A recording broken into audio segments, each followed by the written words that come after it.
welcome to the Property Wealth Podcast. We're so glad you're joining us today. Absolutely. It's great to be here. One of the biggest challenges for property investors, especially those of us who are busy and juggling a lot, is keeping up with maintenance requests. That's right. If you're not careful, those little things can snowball into bigger issues. Exactly. And today, we're diving into how to automate your maintenance request systems. It's a real game changer for managing properties efficiently. It really is. Not only does it save you time, it can also help you keep your tenants happier. Yes, and we'll be covering some practical tools and strategies that can make this process smoother. Plus, we'll touch on how to prioritize maintenance requests, which is crucial for maintaining your property's value over time. And let's not forget about budgeting for those unexpected repairs. A little preparation goes a long way, right? Definitely. Being proactive can save you a lot of stress and money in the long run. So whether you're a seasoned investor or just starting out, there's something in this episode for everyone. Let's jump right in, shall we? Yes, let's get started.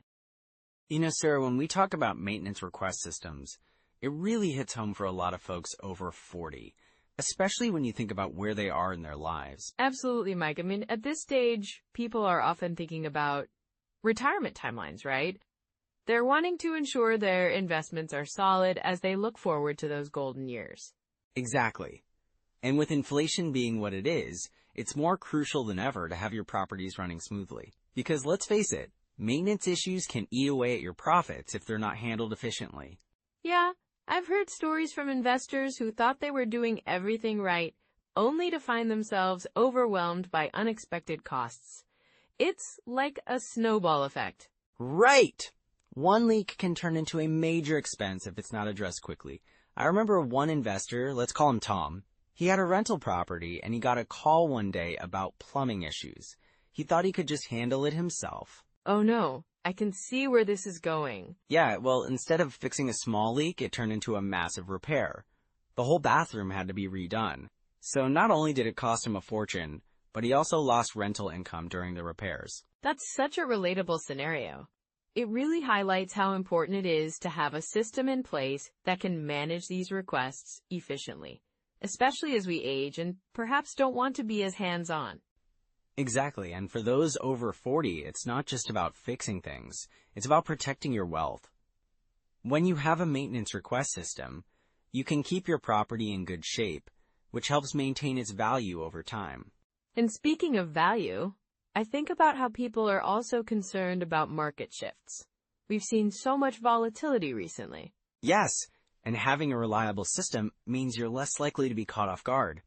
If your properties are well maintained, they're going to hold their value better, even in uncertain markets. Right, and for many, this is about more than just their own financial security.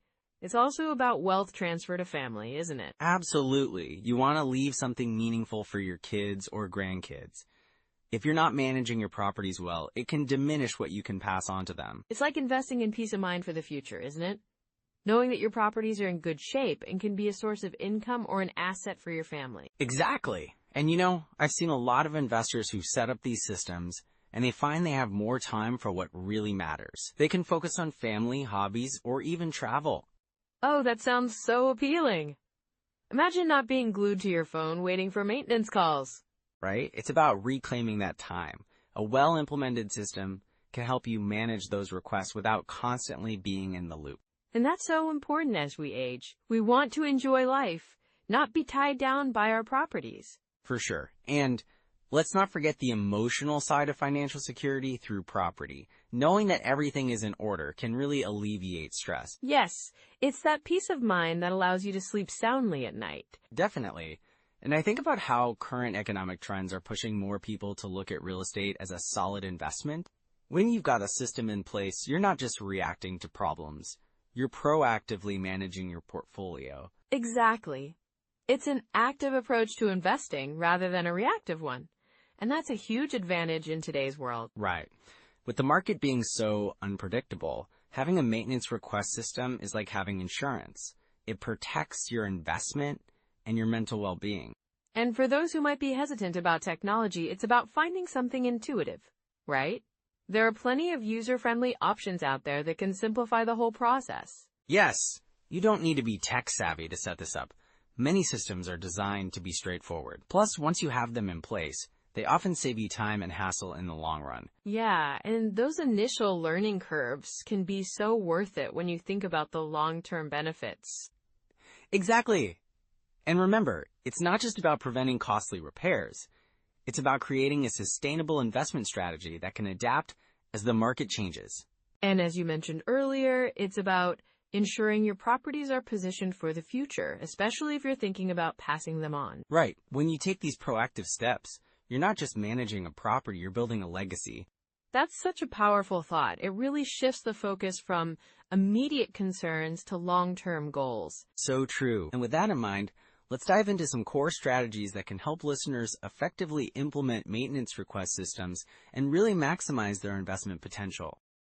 So, Sarah, when we talk about maintenance request systems, it's really about creating a structure that makes life easier for both you and your tenants, right? Exactly, Mike. I mean, think about it. If a tenant has a leaky faucet or a broken heater, they want to get that sorted out quickly. If they can submit a request online, it saves time and frustration for everyone involved. Yeah, and that's where automation comes in. You can set up a system where tenants submit their request through a portal, and then it automatically routes it to the right maintenance person. It's like having a virtual property manager, in a way. Right, and you can also track those requests. It helps you maintain a record of what issues are recurring, which can give you insight into the overall condition of your property. Exactly. And let's not forget about the financial aspect. If you're tracking maintenance requests, you can identify trends that might signal a bigger problem. For instance, if you're getting multiple requests for heating issues in the same building, it could indicate that the HVAC system is on its last legs, right? Yeah, and that's a key point. If you can catch problems early, you might save yourself from a major expense down the road. One rule of thumb I like to use is the 1% rule when evaluating properties. It's a simple way to gauge whether a property could be a good investment. The 1% rule? That's where you aim for the property to generate at least 1% of its purchase price in monthly rent, isn't it? Exactly. So if you buy a property for $200,000, you should ideally be bringing in at least $2,000 a month in rent. This isn't a hard and fast rule, but it's a good starting point to help evaluate potential cash flow. And I imagine when you start factoring in maintenance costs, that number can get a little tricky, right?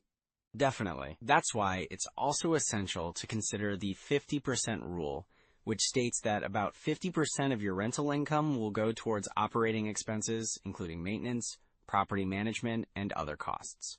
So let's walk through a quick example. If you're grossing $2,000 a month in rent, you're looking at about $1,000 going toward expenses. Exactly. And that leaves you with about $1,000 in cash flow, but you have to remember to set aside a portion of that for future maintenance. It's always a good idea to have a reserve fund for unexpected repairs. Right. It's like your emergency fund for the property. I've heard some investors suggest putting away about 10% of your monthly rent for maintenance. That's a solid approach. So in our previous example, that would mean saving $200 each month for maintenance. It's a way to ensure that you're prepared when issues arise. And that kind of planning can really set you apart as a landlord. It builds trust with your tenants when they see that you're responsive and responsible. Absolutely. And, another aspect to consider is how you finance these properties. If you're taking out a mortgage, you should factor in your monthly payments along with these other costs. Right, and that's where understanding your cap rate comes into play. The cap rate is a measure of your potential return on an investment property. Exactly. To calculate the cap rate, you take the property's net operating income and divide it by the purchase price. So if your property generates $24,000 a year in income and you bought it for $300,000, your cap rate would be, 8%? Yeah, that's right. And that's a great indicator of how well your investment is performing. It's helpful when comparing different properties, too. And don't forget to also consider financing options. Different loans can affect your cash flow. For example, a 15-year mortgage will have higher monthly payments compared to a 30-year mortgage. But you pay less interest overall in the long run, right? Exactly. It's all about balancing your cash flow needs with long-term financial goals. And some investors prefer to pay cash to avoid monthly payments altogether. But that ties up a lot of capital that could be used elsewhere. Right, it's a trade-off. You just have to evaluate what fits best with your overall investment strategy. And let's not forget the importance of the property type and market you're investing in. Different markets can have various demand levels, which affects how quickly you can fill vacancies or increase rent. Absolutely. For example, investing in a growing area with new jobs can lead to higher demand and better cash flow than in a declining area.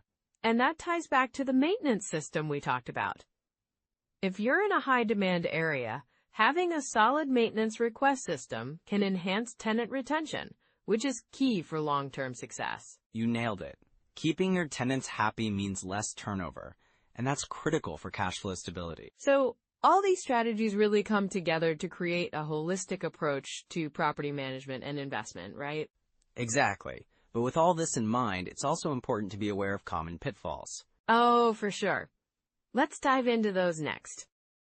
So, one of the biggest pitfalls I see with investors, especially those just starting out, is over-leveraging. Right, that can really be a slippery slope. Exactly. I mean, it's tempting to think, the more I borrow, the more I can buy.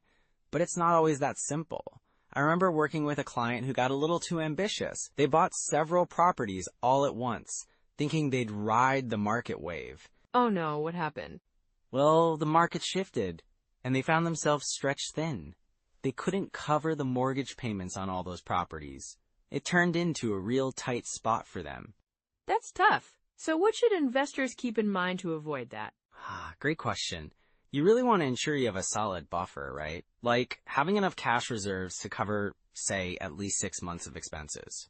And not just for the property, but for your personal costs too. Yeah, that makes so much sense. You don't want to be in a situation where you're scrambling for cash. Exactly. And then there's the issue of bad tenants. That's another common mistake. Oh boy, I can only imagine the headaches that can cause. You're not kidding.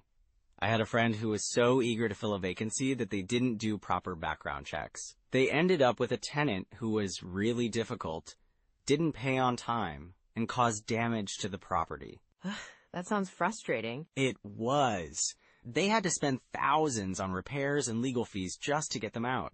It's crucial to have a solid tenant screening process in place. So what should investors look for when screening tenants? Well, checking credit scores, previous landlord references, and employment history can give you a clearer picture. And trust your gut feeling too.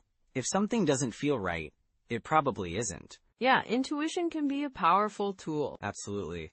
And another thing that often gets overlooked is cash flow. I mean, investors sometimes focus too much on property appreciation and forget to keep an eye on cash flow. Oh, that's a big one. I once consulted for a couple who bought a lovely property thinking it would skyrocket in value. But the rent they were getting didn't even cover the mortgage, let alone the other expenses. That's so common. Right? They ended up needing to dip into their savings every month just to stay afloat. It's vital to run the numbers before making a purchase. Know what your cash flow looks like. So it's about balancing the dream with the reality, huh? Exactly. And then there's the classic mistake of trying to time the market. Oh, timing the market. That's like trying to catch lightning in a bottle. You got that right. I've seen investors sit on the sidelines waiting for the perfect moment to buy. And in the meantime, prices just keep going up. That can really cost them in the long run. For sure. The key is to focus on your investment strategy and not get distracted by market fluctuations. It's not about timing the market, but rather timing the market that counts. Love that perspective. Thanks. And then there's hidden costs. Those can really sneak up on you, right? Definitely. I had a client who was so excited about a property that they didn't account for expenses like property management fees, maintenance, or even unexpected repairs. Oh no. What did they end up facing? Well, they were blindsided by a roof replacement shortly after purchase, which wasn't in their budget. It's crucial to do a thorough inspection and factor in those potential hidden costs. So, doing your due diligence is key, huh? Absolutely. And that means not just looking at the purchase price, but also estimating ongoing expenses accurately. So how can investors spot these red flags early on? Well, you really want to take your time when evaluating a property. Look beyond the surface. Check the condition of major systems like plumbing and electrical. And maybe get a good inspector involved? Yes! A quality inspector can save you a ton of headaches down the line. And, if a deal looks too good to be true, it probably is. That's a good rule of thumb. Right? And also, keep an eye on the neighborhood dynamics. If a lot of homes are for sale in the area, it could be a sign of bigger issues. That's a great insight, Mike. Thanks. So if investors find themselves in these tricky situations, how do they recover or, better yet, avoid them altogether? Yeah, what's the next step? Well, first off, it's about education. Stay informed about real estate trends and market conditions. And maybe even connect with other investors for insights? Exactly. Networking can provide valuable lessons from others, experiences. Also, don't hesitate to consult professionals. A good financial advisor or real estate mentor can guide you through tough decisions. That's solid advice. And finally, remember that investing in real estate is a long game. It's not just about the quick wins, but about building sustainable wealth over time. So true. It's all about being strategic and patient. Right. Giving yourself time to adjust and learn from mistakes is crucial. Well, those are some powerful lessons, Mike. I think our listeners are going to find this really valuable. I hope so. It's all about empowering them to make informed decisions. Absolutely. Well, let's dive into some more practical strategies next. So now that we've covered the importance of having a maintenance request system in place, let's dive into some practical steps people can take right now. Yeah, I think that's super important. Where should we start? Well, first off, if you're not already using a property management software, that's a great first step. There are a lot of options out there. Some popular ones include Buildium, AppFolio, and Tenant Cloud. They all have maintenance request features that can really streamline things. Right. And what about something a little simpler for those just starting out? Absolutely. If you're looking for something less complex, you might want to try Google Forms. You can create a simple form for tenants to fill out when they have a maintenance request, and then you can easily track those responses in a spreadsheet. That's such a good idea. It keeps everything organized without needing a fancy system right away. Exactly. And if you want to get a bit more tech savvy, you could use apps like Slack or even WhatsApp groups for quick communication. Just make sure everyone knows the process so it doesn't get chaotic. Communication is key, right? What about for those who want to track cost or analyze deals? Great question. The Bigger Pockets Calculator is a fantastic tool for analyzing potential investments. It helps you understand your cash flow, expenses, and even potential appreciation. That way, you can make more informed decisions. And I imagine that combined with local MLS access, you can really hone in on the right properties? Exactly. Having access to the MLS allows you to see what's happening in your market. You can track property values, rental prices, and more. Those insights are invaluable, especially for someone just starting out. For sure. And don't forget about Rentometer. It's a tool that lets you compare your rental prices to local averages. It's super easy to use and gives you a good idea if you're charging the right amount. Awesome! So many resources available. What about books or podcasts? Anything you recommend? Oh, definitely. I'd suggest the book on rental property investing by Brandon Turner. It's a comprehensive guide that covers everything from finding properties to managing tenants. That sounds great. And what about podcasts? Bigger Pockets Podcast is a classic. They share real stories from investors, which can be really inspiring and practical. Love that. Listening to success stories can really motivate you to take action. Speaking of which, what are some small habits someone can start right now? I'd say start by analyzing just one deal per week. It could be a property you're interested in, or even one you've seen online. That's manageable. It's about building that muscle, right? Exactly. And consider joining a local real estate meetup. Meeting people face-to-face can help you learn and share experiences. Networking is so powerful. It could open up opportunities you never expected.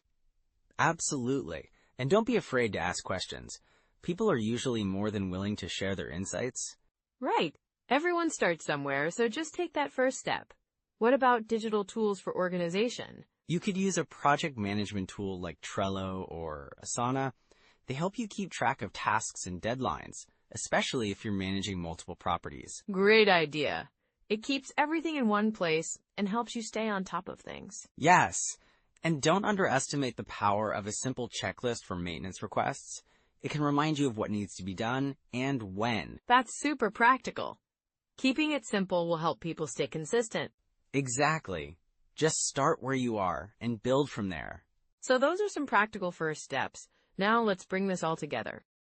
So as we wrap up today's discussion on maintenance request systems, let's quickly recap a few key takeaways. Absolutely. First off, automating your maintenance requests can really streamline your operations, right? It saves time and reduces stress for both you and your tenants. Yeah, and it also helps in keeping tenants happy. When they can easily submit requests and get updates, it builds that trust. Exactly.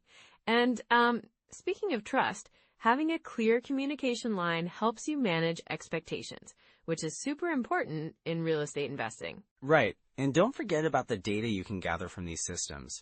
It helps you identify patterns in maintenance issues and budget accordingly. Definitely. It's all about being proactive rather than reactive, which can save you money in the long run. And, of course, investing in technology isn't just about saving costs. It's about creating a better experience for everyone involved, making your properties more attractive. Well said. So as we close out today, remember that building wealth through real estate doesn't just come from purchasing properties. It's about managing them smartly and efficiently. Exactly. So if you found this episode helpful, we'd love for you to like, subscribe, and maybe even drop a comment. What was your biggest takeaway? Or do you have a question about maintenance systems? And if you know someone over 40 who's looking to invest in property, share this episode with them. We're all in this journey together. Definitely. And next time, we'll dive into a topic that's crucial for landlords: security deposits, best practices for 2026. Ooh, that's going to be a great one. It sure will. Thanks for joining us today. We appreciate you, and we can't wait to chat again soon. Take care, everyone. Bye for now.